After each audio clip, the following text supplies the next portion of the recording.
Bienvenue sur Com3Com, le podcast produit par le blog wowcomcebo.fr. Bonjour. Aujourd'hui, on se penche un peu sur les coulisses de la communication marketing. Comment certains messages nous accrochent, nous poussent à l'action. On va essayer de décortiquer quelques techniques. Tout à fait. On est bombardé de messages, pubs, newsletters, réseaux sociaux. L'idée, c'est de comprendre un peu les mécanismes, les stratégies utilisées pour convaincre. Alors, une première chose que j'ai notée, c'est l'utilisation de la voix active. C'est assez frappant.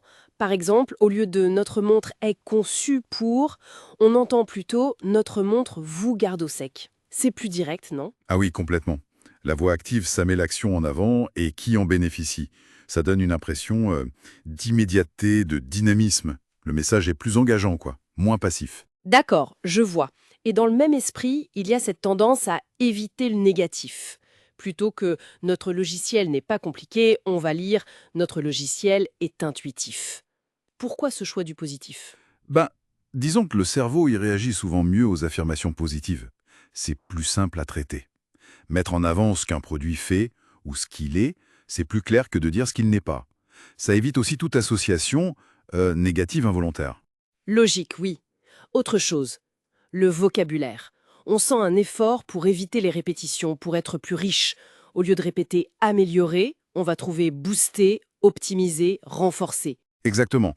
Utiliser un vocabulaire varié, précis, ça renforce la crédibilité déjà. Et puis, des mots bien choisis, ça rend le message plus percutant, plus mémorable. Ça évite la monotonie aussi. C'est vrai. Et puis, il y a ce qu'on appelle la preuve sociale. Ça, on le voit partout. Les témoignages clients, les chiffres, les études, les logos de partenaires. Ah oui, la preuve sociale.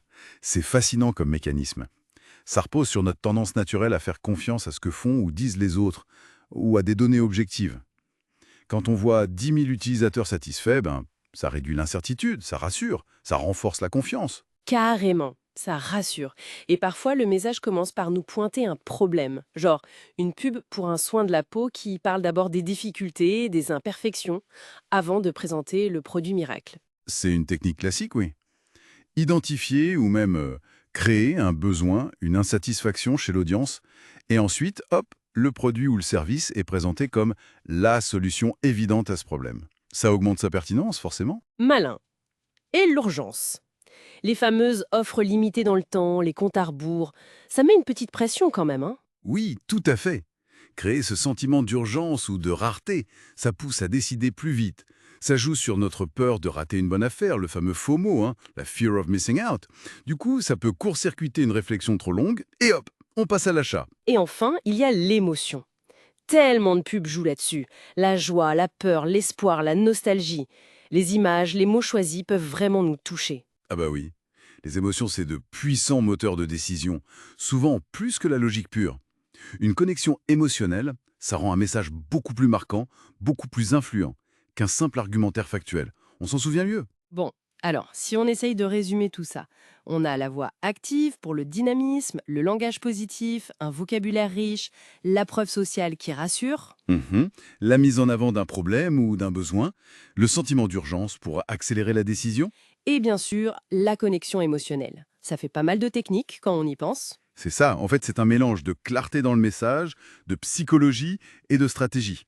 Comprendre ça, ça permet de mieux décrypter les messages qu'on reçoit tous les jours, voir un peu comment c'est construit pour influencer notre perception et parfois nos actions. Tout à fait.